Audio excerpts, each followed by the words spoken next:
Okay, thank you. Comfortable. Yes. कुठून आलात आपण? सर मी सांगली जिल्ह्यातील खानापूर तालुक्यातील विटा इथून आलेलो आहे. ओके, सांगली. येस. तुमच्या जिल्ह्याची विशेषता सांगा बरं मला. सर सांगली ही नाट्यपंढरी म्हणून ओळखली जाते. तसेच सांगली हे बेदाणा आणि हळद याच्यासाठी प्रसिद्ध आहे. आणि मला समस्या सांगा. समस्या सर सांगलीच्या पश्चिम भागामध्ये पुराची समस्या आहे. पूर्व भागामध्ये दुष्काळ आहे. त्याच्यानंतर औद्योगिक विकास जसा पाहिजे तसा झालेला नाही आहे. आणि वनांचे प्रमाण 6% आहे, जे की नॉर्मल स्टँडर्डपेक्षा कमी आहे. ओके, तुमचे आमदार कोण आहेत? सर आमदार हे माननीय कैलासवासी अनिल भाऊ बाबर होते. बरं. खासदार माननीय विशाल काका पाटील आहेत.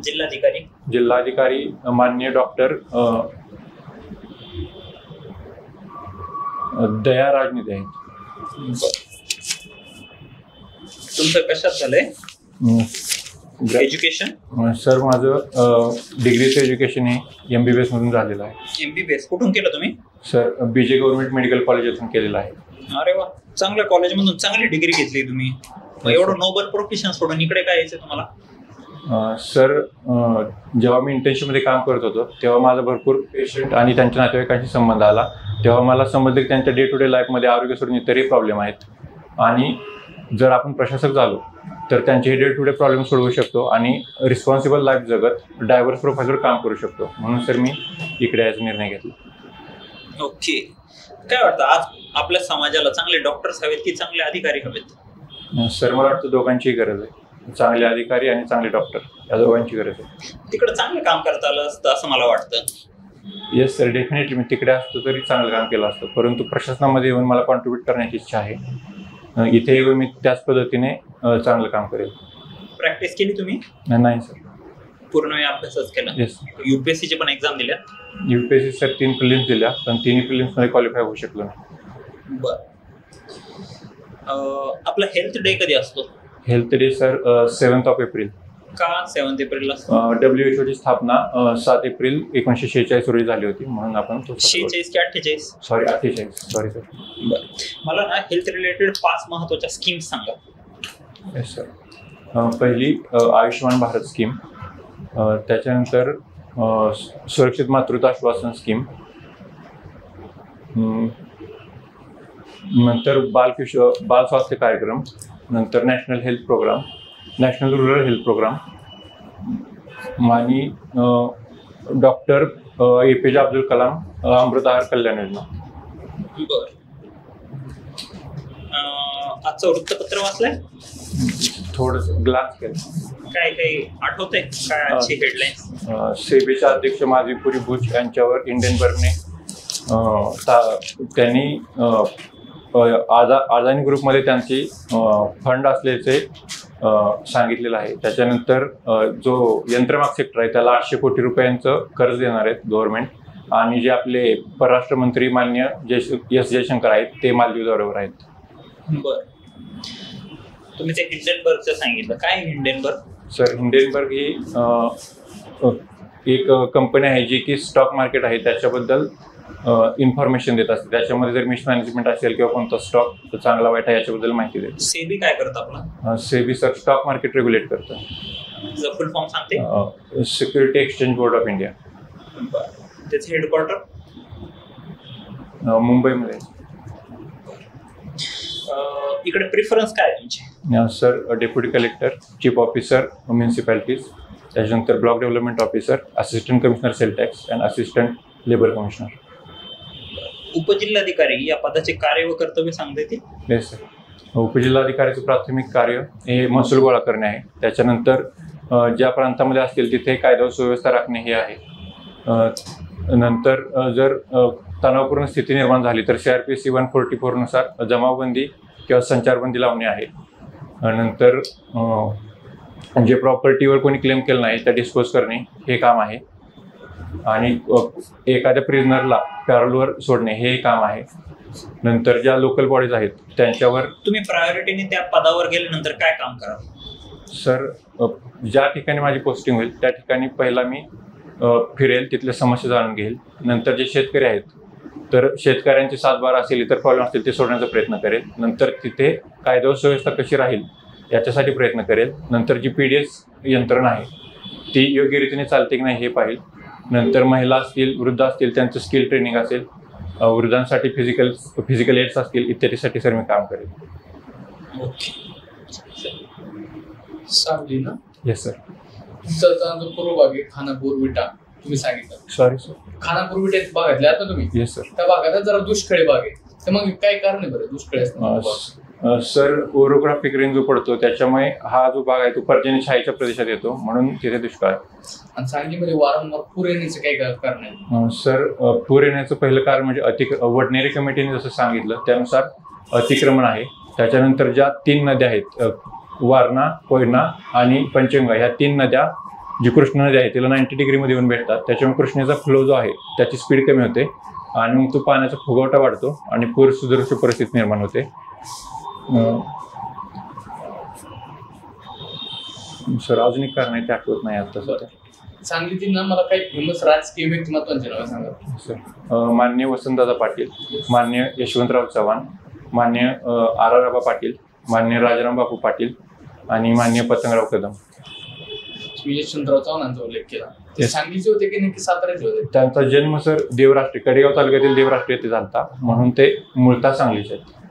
मला वसंतदादा पाटील किती मुख्यमंत्री होते महाराष्ट्राचे? सॉरी सर एक्झॅक्टली सांगा. तुमची डॉक्टर झाली ना? येस. अलीकडचे आपण कोविड काळात बघितलं की अनेक आयुर्वेदिक काही हे असतील औषधं सांगितलं जायचं की हे औषध खा त्याने तुमचा कोरोना बरा होईल. दुसऱ्या बाजूला डॉक्टर आहेत ती त्याला विरोध करायचे. तर यावरती तुमचं मत काय आहे? अशी जी आयुर्वेदिक गोष्टी आहेत त्यावरती आपण कसं कंट्रोल आणलं पाहिजे? सर ज्या आयुर्वेदिक गोष्टी होत्या जसं की काढा वगैरे, तर त्या इम्युनिटी बूस्ट करायला किंवा जर घसा दुखत असेल तर तो नीट होण्यासाठी कामाला यायच्या. बाकी त्याचा तेवढा इम्पॉर्टन्स नव्हता. फक्त हे लोकांना हे सांगितलं पाहिजे होतं की जे बेसिक गोष्टी आहेत जसं की घसा दुखणे वगैरे असेल तरच त्या गोष्टी घ्या, आणि जर कॉम्प्लिकेशन्स असतील तर सरळ सरळ जिथे ICU बेड्स आहेत किंवा ऑक्सिजन उपलब्धता आहे तिथे जा. याच्यासाठी सर प्रसार करायला पाहिजे होता. आयुर्वेदिक डॉक्टर जे आहेत त्यांना आपण BMS केल्यानंतर ॲलोपॅथीची प्रॅक्टिस करण्याची परवानगी देणं योग्य आहे का? सर मला वाटतं जर 6 महिन्याचा ब्रिज कोर्स आणलेला आहे त्याचं ड्युरेशन वाढवलं पाहिजे, कारण 6 महिन्यामध्ये मला वाटत नाही, पर्सनली वाटत नाही की आपण ॲलोपॅथीची प्रॅक्टिस करू शकतो. जर त्यांना करायचं असेल तर 1-2 वर्षाचा मिनिमम पिरियड देऊन त्यांना जर शिक्षण दिलं तर ते नक्कीच ॲलोपॅथीची प्रॅक्टिस करू शकतात. आपण डॉक्टरी क्षेत्राचा ऐकतो की डॉक्टरांचा एक कट पे असतो. येस. नक्की काय ते कट पे आणि कसं रोखलं पाहिजे आपण? सर कट पे म्हणजे आता फॉर एक्झाम्पल एक रेडिओलॉजीचा डॉक्टर आहे, तो डॉक्टर जर पेशंटला रेफर करत असेल दुसऱ्या डॉक्टरकडे तर तो 30% त्याच्याकडून मागतो पैसे, त्याला कट प्रॅक्टिस म्हणतात. आणि ते प्रॅक्टिस रोखण्यासाठी जर आपण हॉस्पिटल जिथे आहे क्लिनिक आहे तिथे जर बोर्ड लावले की हे असं जर कोणी रेफर केलं तर एक हेल्पलाईन नंबर देऊन या नंबरवर तुम्ही हे तुमचा जो प्रॉब्लेम आहे तो सांगू शकता, आणि पेशंटमध्ये याचा अवेअरनेस घ्यायला पाहिजे असं मला वाटतं. महाराष्ट्रात सध्या आरोग्य क्षेत्रात कुठल्या समस्या जाणवतात? सर आरोग्य क्षेत्रामध्ये पहिली माल न्यूट्रिशन, त्याच्यानंतर फिमेलमध्ये जे आहे ते हायजीनची जी समस्या आहे ती आपण अजून व्यवस्थितरित्या त्यांच्यापर्यंत पोहोचवू शकलो नाही, जसं की सॅनिटरी पॅड्स असतील किंवा मेन्स्ट्रुअल हायजीन असेल इत्यादी. आणि नंतर सर मला वाटतं की जे कम्युनिकेबल डिसीजेस आहेत जसं की पुण्यामध्ये झिका व्हायरस वगैरे आहे हे स्प्रेड सध्या जास्त होत आहेत, हे मला समस्या वाटतं. MDRचं काय आहे समस्या आपल्याकडे अलीकडे वाढते का? Multi drug resistance? Yes. Specially TB रोगाबद्दल आहे, कारण जे ड्रग दिले जातात रिफॅम्पिसिन वगैरे तर त्याच्यामध्ये इनडिस्क्रिमिनेट वापर केला जातो डॉक्टर्सकडून, आणि त्यामुळे सर रेजिस्टन्स वाढत आहे.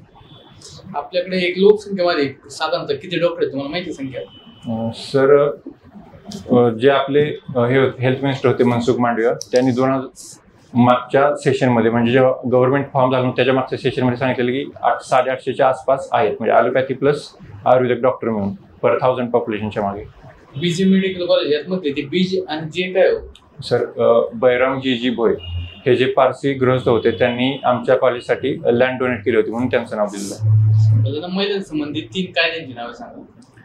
PCPNDT ऍक्ट, त्याच्यानंतर MTP ऍक्ट आणि डावरी प्रोहिबिशन ऍक्ट 2005. काय PCPNDTचा फुल फॉर्म काय? प्रिकन्सेप्शनल प्रीनॅटल डायग्नॉस्टिक टेस्ट प्रिव्हेन्शन ऍक्ट. मी मग उल्लेख केला की CRPC अंतर्गत 144 ते सेक्शन आहे तो लागू केलं जाईल ज्यावेळी दंगल वगैरे होईल. आहे का CRPC अस्तित्वात आहे का? सॉरी सर, त्याचं नाव बदलून भारतीय नागरिक सुरक्षा संहिता असं केलेलं. तो आम्ही तुमचीच प्रशासनात निवड का करावी मला 5 वाक्यात सांगा त्याविषयी. येस सर, माझ्यामध्ये परजीवरन्स आहे. जसं की मी MPSCचा अभ्यास करत असताना ज्या जिद्दीने अभ्यास केला त्याच जिद्दीने प्रशासनात येऊन काम करेल. पुन्हा मला डिग्रीमधून ज्या स्किल भेटल्या जसं की हार्ड वर्किंग असेल, त्याच्यानंतर कॉम्प्लेक्स प्रॉब्लेम सॉल्विंग कॅपॅसिटी असेल, इमर्जन्सी हँडलिंग असेल, सर या स्किल्स वापरून मी प्रशासनामध्ये असा नक्कीच वापर करू शकतो. आई वडील काय करतात? सर माझे आई आणि वडील दोघे प्राथमिक शिक्षक आहेत. मला न्यू एज्युकेशन पॉलिसी सांगा बरं. सर न्यू एज्युकेशन पॉलिसी याच्यामध्ये आराखडा 5-3-3-4 आहे. म्हणजे त्याच्यामध्ये फाउंडेशनल, प्रिपरेटरी, मिडल आणि सेकंडरी या स्टेजेस आहेत. आणि त्याच्यामध्ये 3 ते 6 हा एक एज ग्रुप इन्क्लूड केलेला आहे जे नवीन एज्युकेशन पॉलिसीमध्ये. नंतर 6वी पासून वोकेशनल एज्युकेशनची सुरुवात केलेली आहे. नंतर स्ट्रीम हे जे होतं 11वी-12वीसाठी ते एंड करून मल्टीडिसिप्लिनरी अप्रोच आणला आहे. म्हणजे एक विद्यार्थी सायन्स असेल, त्याच्यानंतर ह्युमॅनिटीज असतील, कॉमर्समधील एखादा विषय निवडून तो करू शकतो.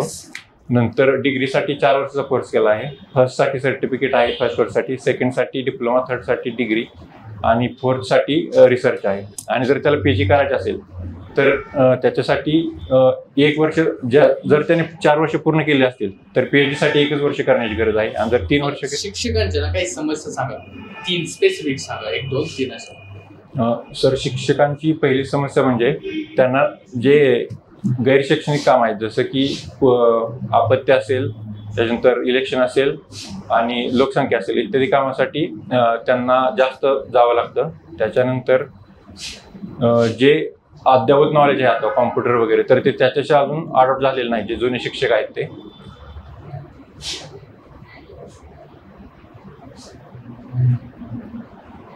Sorry sir.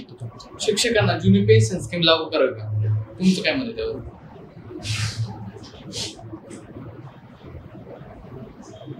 सर जे नवीन शिक्षक आहेत तर त्यांना पेन्शन आता PPF मध्ये टाकतात ते अर्धे पैसे.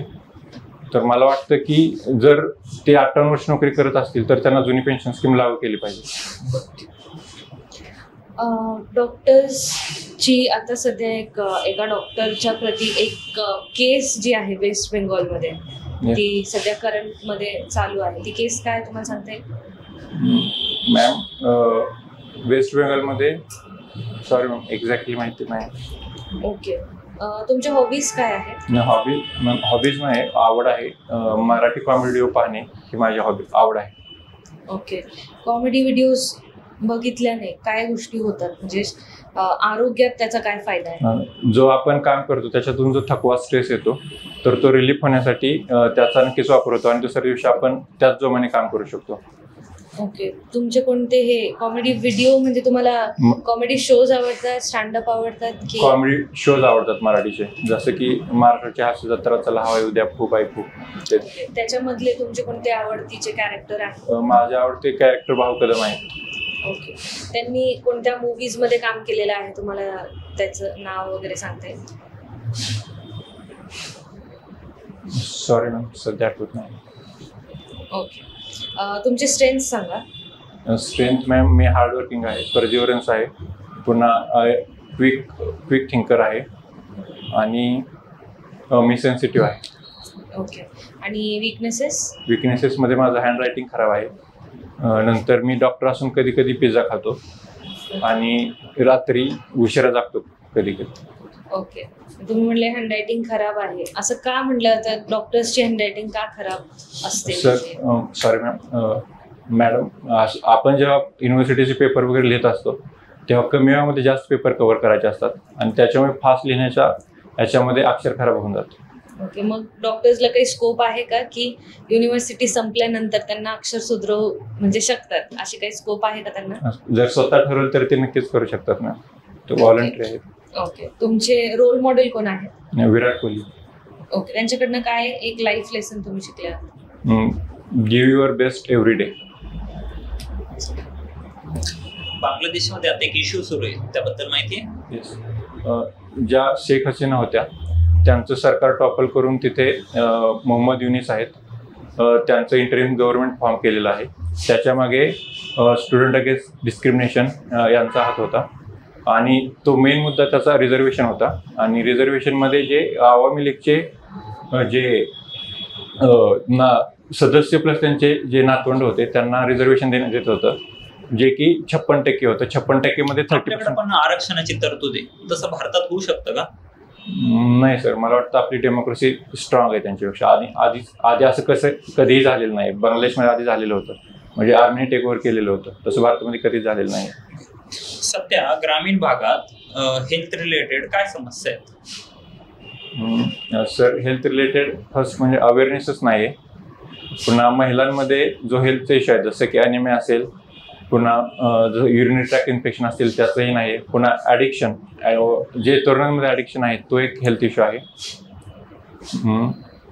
आणि वृद्धांना ज्या फिजिकल एड्स दिल्या पाहिजेत त्याही त्यांच्यावर पोहोचत नाही आहेत. तुम्हाला जर हेल्थ रिलेटेड पॉलिसी बनवायला सांगितलं, तुम्हाला पूर्ण ऑथॉरिटी दिली, तर त्यात काय काय गोष्टी नमूद कराल तुम्ही? सर, पहिले तर मी ज्या प्राथमिक आरोग्य केंद्र आहेत ते रॉबस्ट बनवण्याचा प्रयत्न करेल. त्याच्यानंतर जे MMR आहे, त्याच्यानंतर जे न्यूबॉर्न मॉर्टॅलिटी आहे, इन्फंट मॉर्टॅलिटी आहे, ते कमी करण्यासाठी प्रयत्न करेल.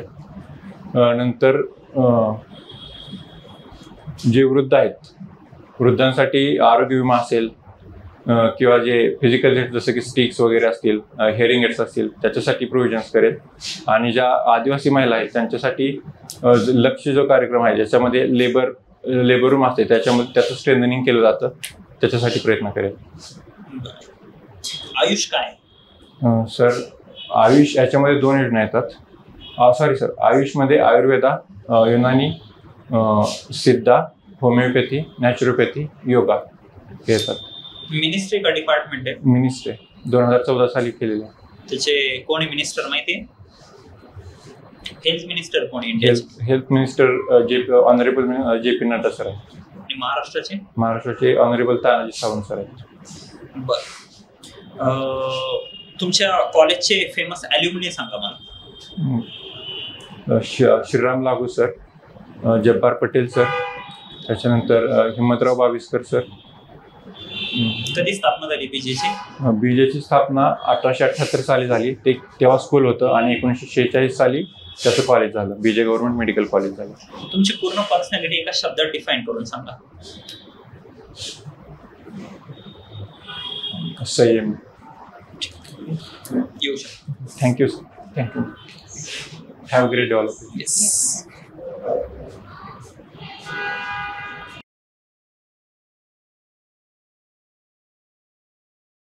थँक्यू.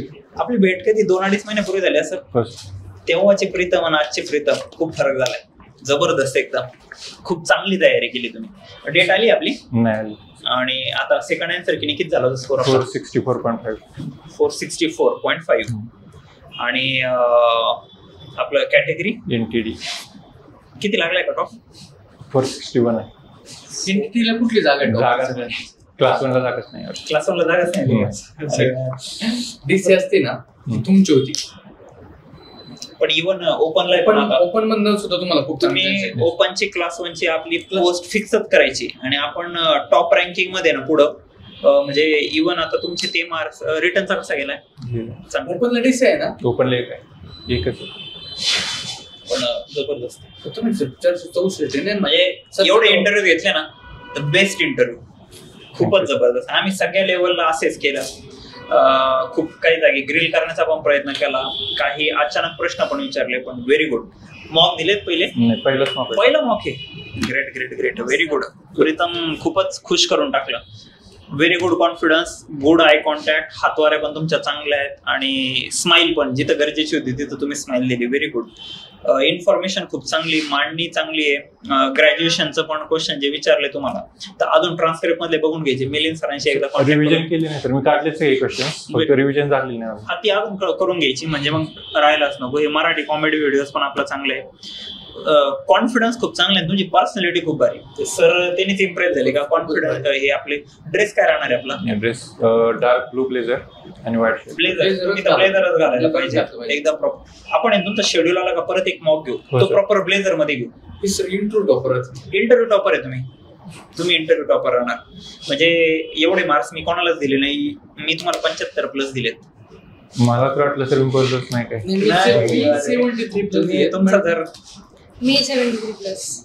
तुम्ही जर तुमचा व्हिडिओ बघितला जबरदस्त. म्हणजे मी तेच आवाज झालो. मी ऍक्च्युली तुम्ही एंट्री करायच्या पहिले सरांना म्हणत होतो का त्यांची एवढी तयारी कदाचित नसेल म्हटलं, कारण मी तुम्हाला त्या दिवशी मेसेज केली. पण हे बरं झालं का आज मॉकला आलात तुम्ही. तेच म्हटलं विदाउट प्रिपरेशन एक देऊ, फक्त हे बेसिक क्वेश्चन करून आलो डिग्री प्रिपरेशन असं असेल.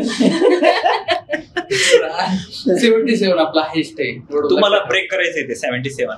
आणि आता आमच्याकडे जे आलेत मॉकला मुलं तर त्याच्यातलं हायएस्ट 477 आहे. एवढं पण काही फरक नाही. तुम्ही रिटर्न करू शकता. रिटर्न आणि इंटरव्ह्यू दोन्ही पुढे निघून जाऊ शकता. सो टार्गेट असं करा की आपण महाराष्ट्रामध्ये रँकिंग मध्ये वरती गेलो पाहिजे. ठीक आहे, तर ते आपल्याला करायचंय.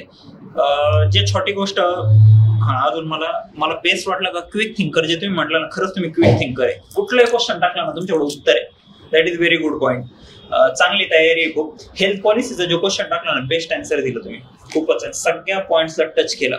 तर हे जे क्वेश्चन्स आहे ना, अजून चांगल्या प्रकारे हे करून घ्या. असं वाटलं ना की समस्या किंवा ज्या स्कीम्स विचारल्या जातात पेन्शन स्कीम्स एकदा बघून घ्या. लागू करायची काय पूर्ण लागू करणं ना पॉसिबल नाही.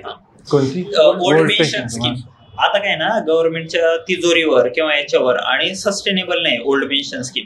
मग आता आमच्यासाठी चालू केलेली न्यू पेन्शन स्कीम, ज्याच्यात काय आहे आमचं पण कॉन्ट्रीब्युशन जातं, गव्हर्नमेंटचं कॉन्ट्रीब्युशन येतं आणि ते म्हणजे मार्केटमध्ये तो पैसा लावला जातो. मग त्याचा लॉंग टर्म मध्ये फायदा विचार केला तर गव्हर्नमेंटला पण फायदा आणि लोकांना पण फायदा त्याचा होणार आहे. तर ते सस्टेनेबल मॉडेल आहे. आणि महाराष्ट्राने आता त्याच्यात काय केलेलं आहे का सुधारित केलेली का याच्या पुढे ना आमचं जे कॉन्ट्रीब्युशन आहे तर ते जाणारच, गव्हर्नमेंटच त्याच्यात टाकेल.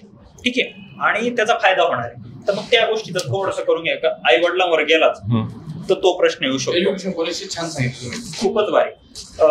एक गोष्ट राहिली फक्त, विश करायचं. ठीक आहे ना, मॉक त्याच्यासाठीच देतोय आपण. चेअर जवळ यायचं with your good smile, wish करायचं गुड मॉर्निंग गुड आफ्टरनून. आपण फिमेल मेंबर मुद्दा म्हणून ठेवलंय जेणेकरून जर असलेच फिमेल मेंबर तर लक्षात राहावं. सर मॅडम कधी कधी होतं आपलं, तर त्याच्यामुळे तिथं जर सगळेच मेल असतील तर आपल्याला विश करायला काय अडचणच नाही. ते बसा म्हटले का मग बसायचं आणि थँक्यू म्हणायचं. तर तेवढ्या 1-2 गोष्टी मी त्या लिहिलेल्या ड्रेसिंगचं सांगितलेलं होतं. तुम्ही फुल फॉर्म्स वापरले ते खूप चांगलं केलं. आम्हाला खूप मुलांना सांगावं लागतं. डेप्युटी कलेक्टर, चीफ ऑफिसर हे तुम्ही खूप छान पद्धतीने सांगितलं. आणि डावरी ऍक्टचं फक्त 2005 बोलले तुम्ही, ते 1961 आहे. ठीक आहे, म्हणजे काय असं फरक नाही पडत. आता तुम्हाला सांगायला काही नाही, सांगायला नाही म्हणून ते तुम्ही सरांचं उत्तर देत होते, सरांचं लक्ष नाही गेलं पण माझं लक्ष गेलं. आता काय की मी पाहत होतो का कुठं तुम्ही चुकाल किंवा काय व्हाल, कारण तुमच्या त्यांना लॅकुना काढणं खूप अवघड आहे. So that is very positive point. ठीक आहे, आणि ते लक्षात ठेवा. खूप वाढणार आहे. तुमचा इंटरव्ह्यू ना नेक्स्ट लेवलला होणार, एकदम हायर लेवलला. कदाचित आपला पूर्ण हेल्थ रिलेटेडच होईल, त्याच्यावर जास्त फोकस करा. तर तिकडे जास्त तुम्हाला हे करते. उपजिल्हाधिकारी पदावर गेल्यावर हेल्थ रिलेटेड तुमच्या त्या अभ्यासाचा काय फायदा होऊ शकतो हे असे उत्तर वाटलं तर मला पाठवा दे, आपण ते प्रॉपरली हे करूया. फेमस मध्ये आपण कोल्हे पण मेन्शन करू शकतो. आम्हाला कोल्हे सर इथले बीज नाहीत, ते केएमचे